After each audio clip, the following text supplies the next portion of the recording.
करने में उनको आसान होगा, ये काम क्यों नहीं कर रही है?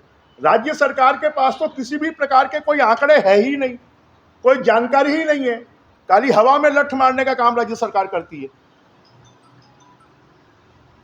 और भारतीय जनता पार्टी पूरे देश भर में यूक्रेन में जितने छात्र पढ़ रहे हैं उनके परिवारों से पार्टी स्वयं संपर्क कर रही है। अगर उनको किसी भी प्रकार की कोई परेशानी है तो उसको सहायता कर रही है।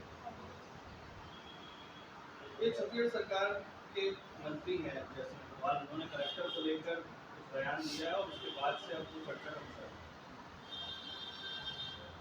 ये तो एक उदाहरण है, पूरे छत्तीसगढ़ के 32 जिलों में मंत्रियों की नहीं चल रही है।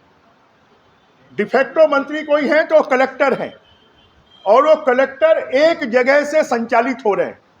उनकी नियुक्ति से लेकर, उनकी वसूली से लेकर, कामों के सैंक्शन से लेकर सब कुछ अगर कोई कर रहा है तो अब कलेक्टर डिस्ट्रिक्ट मजिस्ट्रेट नहीं बचे हैं, वो इस सरकार के वसूली अधिकारी बन गए। और अब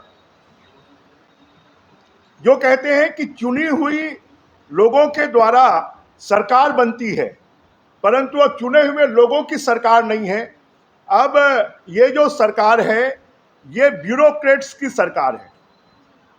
ये आईएएस, आईपीएस, आईएफएस सरकार के द्वारा नामित अधिकारी, जिनका एक ही काम है कि हर काम के पीछे वसूली करना। ठेके पे नियुक्तियां हो रही हैं और ठेके पे काम हो रहे हैं।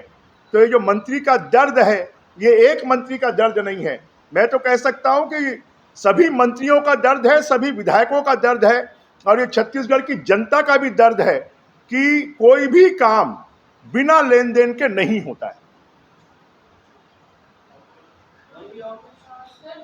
यूक्रेन और रूस की युद्ध से क्रूड ऑयल है, उसकी कीमत 110 प्रति डॉलर हो गई है। तो अगर उत्तर प्रदेश विधानसभा चुनाव के बाद अगर वहां की कीमतों में इजाफा होता है तो जनता उन पर क्या खास प्रभाव पड़ेगा? अब मुझे लगता है कि ये काम केंद्र की सरकार का है, और केंद्र सरकार निश्चित रूप से इस मामले में लगातार मोदी जी के आने के बाद में कि देश में तिलहन की पैदावार बढ़े, देश में दलहन की पैदावार बढ़े, इस दिशा में केंद्र सरकार लगातार काम कर रही है। और निश्चित रूप से देश की जनता को क्रूड ऑयल या खाने का ऑयल सस्ते में मिले, इसकी व्यवस्था केंद्र सरकार करेगी।